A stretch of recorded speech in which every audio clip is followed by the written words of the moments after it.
So students में से continue करता हूँ। तो आप देखेंगे कि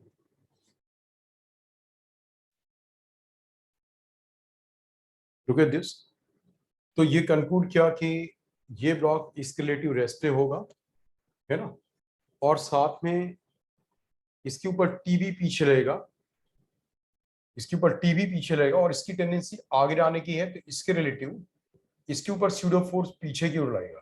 यानी M1 की टेंडेंसी कैपिटल M के रिलेटिव पीछे जाने की, तो इसके ऊपर फोर्स ऑफ फ्रिक्शन जो लगेगा F1 आगे की ओर, और वो force of friction capital M के ऊपर किस ओर रहेगा, इस ओर रहेगा। कैपिटल M के ऊपर जो रहेगा वो F1 इस ओर रहेगा। Is that clear? तो अब अगर आप इक्वेशन लेते हो कैपिटल M का, तो कैपिटल M का इक्वेशन आया F minus T minus F1 is equal to 50 into A। 50 into what? A। अब क्योंकि ये इसके ऊपर रेस्ट पे है और ये पूरा सिस्टम आगे जा रहा है, ये डिस्टेंस तो चेंज नहीं हो रही है, ये लेंथ भी चेंज नहीं हो रही। इसका मतलब कि जितना ये आगे जाएगा उतना ही ये आगे जाएगा, जितना ये आगे जाएगा उतना ही दैट मींस कि आगे जाएगा। अब क्योंकि ये आगे जा रहा है, इसका मतलब है कि इट इज फॉर श्योर कि इसके ऊपर force of friction, limiting friction लग रहा होगा। दो में से अभी F2 करूंगा तो इसका इक्वेशन आ गया T minus F2 is equal to mass M2, M2 is 5 into A। तो साथ में देखो इसका एक्सेलरेशन इसके इक्वल होगा, क्योंकि आप देखो जब यहाँ पे स्ट्रिंग की लेंथ कम नहीं हो रही है, ये ज्यादा नहीं हो रही, ये भी कम ज्यादा नहीं हो रही है, तो स्ट्रिंग की लेंथ कांस्टेंट होगी।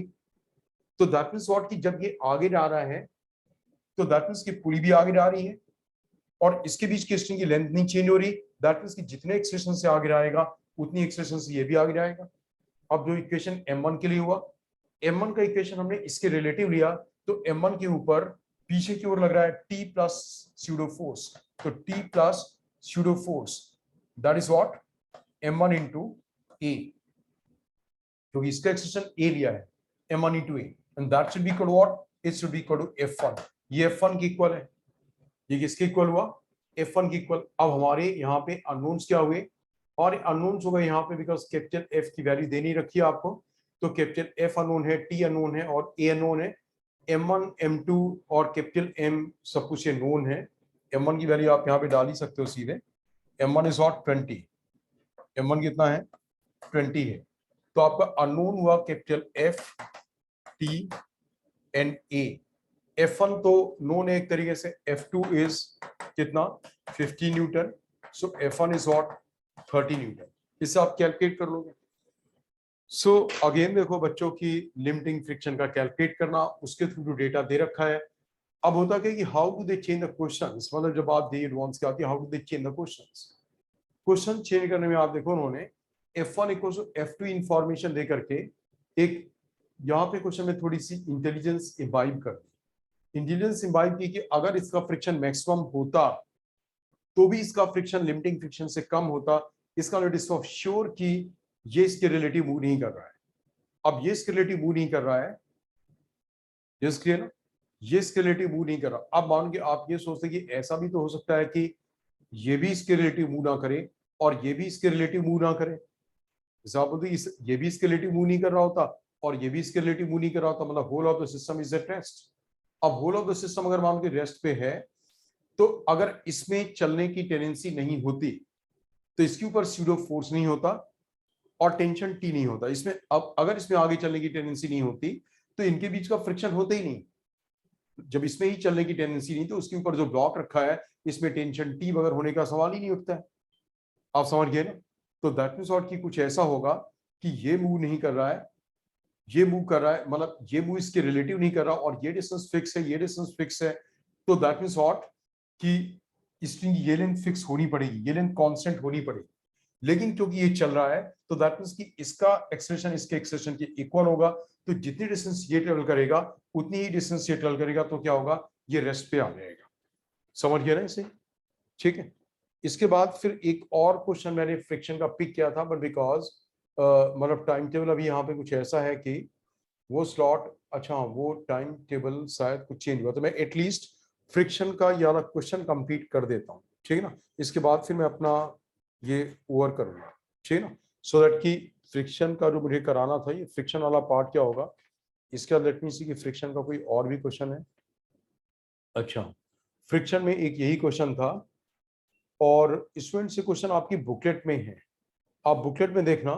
जी एडवांस वाले में मतलब एक क्वेश्चन बताता हूँ अभी और आप क्वेश्चन को एक बार देखना।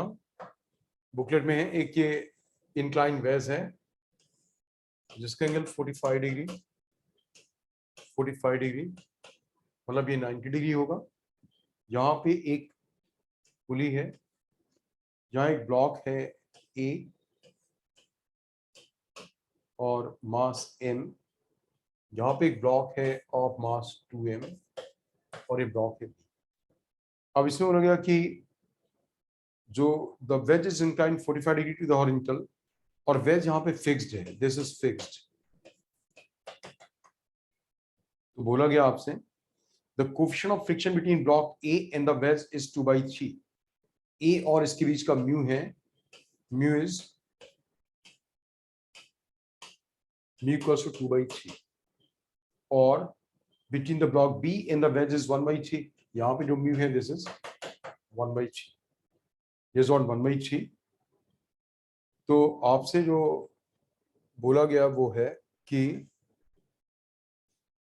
if the system of A and B is released from rest, आपने इसे रिलीज किया रेस्ट से, find the acceleration of A, tension in the string, the magnitude and direction of the force of friction on A।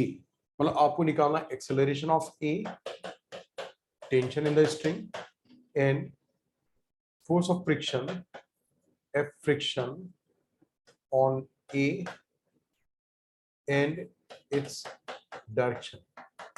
Direction भी निकालनी है और उसका magnitude भी निकालना है। अब चलो मैं पूरा सॉल्यूशन नहीं बताऊंगा, तो भी मैं आपको डिस्कस करता हूं कि इसमें आपको क्या क्या करना। आप यहाँ पे वही क्या मैक्सिमम फ्रिक्शन निकाला 2mg sin theta, 2mg sin theta mean sin 45 degree, 2mg cos theta, उससे रिएक्शन n निकाला, यहाँ का भी n निकाला है ना, mg cos 45 = n। उससे फिर आपने इसका लिमिटिंग फ्रिक्शन, इसका म्यू निकाला और इसका म्यू निकाला। अब बच्चों यहाँ पे जनरली क्या करते हैं बच्चे, मिस्टेक क्या करते हैं यहाँ पे, जैसे उन्होंने सोचा कि ये वाला ब्लॉक बड़ा है तो मे बी कि ये वाला ब्लॉक नीचे की ओर जा रहा होगा, मतलब दोनों चीज, ये वाला ब्लॉक बड़ा भी है, इसके लिए कोएफिशिएंट ऑफ फ्रिक्शन भी कम है, तो लगेगा कि देखते ही कि शायद ये वाला ब्लॉक नीचे की ओर जाएगा। तो अगर वो लोग कैलकुलेट क्या करते हैं कि 2mg sin theta minus force of friction minus T equal to mass 2m into a, इसके लिए लिया कि ऊपर T minus mg sin theta minus mu mg cos theta force of friction, obviously नीचे लगेगा, ये ऊपर जाएगा, तो दैट मींस और टी माइनस वेट का component minus force of friction equal to mass m into a। जब सॉल्व करोगे तो a नेगेटिव आ जाएगा, a नेगेटिव आएगा तो स्टूडेंट सोचेंगे क्या कि इसका मतलब ये हुआ आंसर कि जो एक्सप्रेशन ए हमने नीचे लिया वो इस ओर ना होकर के एक्सप्रेशन इस ओर होगा और इस ओर होगा, एंड अकॉर्डिंगली वो लोग आंसर कर देंगे।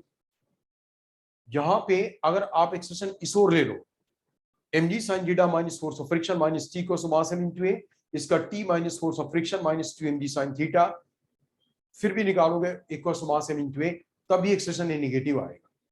इस ओर से भी एक्सप्रेशन नेगेटिव और इस ओर से भी एक्सप्रेशन नेगेटिव, तो बेसिकली होगा क्या, ये सिस्टम मूव नहीं कर रहा है। लेकिन आप इस तरीके से सॉल्व करना कि जो मैंने बोला दोनों ओर से निकाला और एक्सप्रेशन ए नेगेटिव आया, that is a lot of wastage of time and it is not, ये कोई कॉन्सेप्चुअल सॉल्यूशन नहीं हुआ। कॉन्सेप्चुअल सॉल्यूशन ये होता, आपने इसका मैक्सिमम फ्रिक्शन पता कर लिया, मैक्सिमम फ्रिक्शन इसका आ गया कितना, it is 2mg cos 45 is root 2 into mu is not 1/3, मतलब इसका आ गया 2/3 mg by root 2। इसका मैक्सिमम फ्रिक्शन आ गया, इसका हो गया आपका mg by root 2 into mu, that is what 2/3 into what 2/3, तो 2mg by 3 root 2, 2mg by 3 root 2, दोनों का मैक्सिमम फ्रिक्शन का जो अमाउंट होगा वो क्या आ गया आपका, सेम आ गया। अब आप देखो मैं लेता हूं, अगर इसकी टेंडेंसी नीचे की ओर चलने की होती और ये चलता, तो ऊपर की ओर जो फोर्स लगता वो लगता टी लगता और फ्रिक्शन लगता, फ्रिक्शन इतना होता, और नीचे की ओर इसकी वेट का कंपोनेंट कितना है, नीचे की ओर वेट का component 2mg sin theta means 1/√2, तो 2mg by √2, नीचे की ओर फोर्स क्या होता 2mg sin theta that is what 2mg by root 2 that means what, ये आपका आ जाता है यहाँ पे 2mg by root 2, ठीक है ना। और जब ये चल रहा होता तो फोर्स ऑफ फ्रिक्शन इतना ऊपर लगता, तो अब आप ये देखोगे कि टेंशन टी की वैल्यू क्या आ जाती, टेंशन टी की वैल्यू आ जाती 2mg बाई रूट 2, मैंने कॉमन ले लिया और ये आ गया 2mg बाई रूट 2, कॉमन लेने के बाद 1 माइनस 1/3, 1 माइनस 1/3 मीन्स और 2/3, 2/3, ये क्या रहा था, टेंशन टी आ रहा था। अब अगर इतना टेंशन टी नीचे ऊपर है और नीचे की ओर फोर्स क्या होता, फोर्स ऑफ फ्रिक्शन, जब ये चल रहा होता तो ये भी चल रहा होता, नीचे की ओर फोर्स ऑफ फ्रिक्शन आता, वो था 2/3 mg अपॉन रूट 2, और वेट का कंपोनेंट भी आता mg बाई रूट 2, तो mg बाई रूट 2 कॉमन आ जाता और ये आ रहा था आपका 2/3 plus 1, 2/3 plus 1 will be what 5/3। तो आप देखो टेंशन टी की वैल्यू कितनी है, it is mg by root 2 था ना, mg बाई रूट 2, तो that means what it is कि this is 4 mg by root 2/3, और ये क्या है 5 mg बाई 3 रूट 2, मतलब ये बड़ा है। तो अगर ये आप बोलते टेंशन टी ऊपर की ओर है और ये ऊपर की ओर जाएगा तो नीचे की ओर फोर्स ऑफ फ्रिक्शन और वेट होता, और इसका अमाउंट ज्यादा है टेंशन टी से, इसका मतलब कि ऊपर की ओर नहीं जाएगा। सिमिलरली जब आप कंक्लूड करते कि इस ओर जाने वाली कंडीशन, तब भी क्या होता है, नहीं जाता, इसका मतलब कि ये मूव नहीं कर रहा है, इसका मतलब क्या हुआ, ये मूव नहीं कर रहा है। अब आप कैसे लोगे, इसके ऊपर लिमिटिंग फ्रिक्शन नहीं लग रहा होगा, जैसे आपने इसमें लिया, इसके ऊपर क्या हुआ, इतना टेंशन टी है, दैट इज एक्सेप्टेड, ये टेंशन टी है, लेकिन ये ब्लॉक नीचे जा नहीं रहा होगा। हमने केवल क्या किया कि जब ये नीचे जाने की टेंडेंसी होती तो ऊपर का force plus force of friction, मतलब T plus force of friction, मैंने दोनों का सम ले लिया, ठीक है ना। उससे हमने निकाला कि टी की वैल्यू क्या आई, इसका weight minus force of friction maximum value, that is what tension T आ गया। इसके ऊपर लिमिटिंग फ्रिक्शन लग रहा है।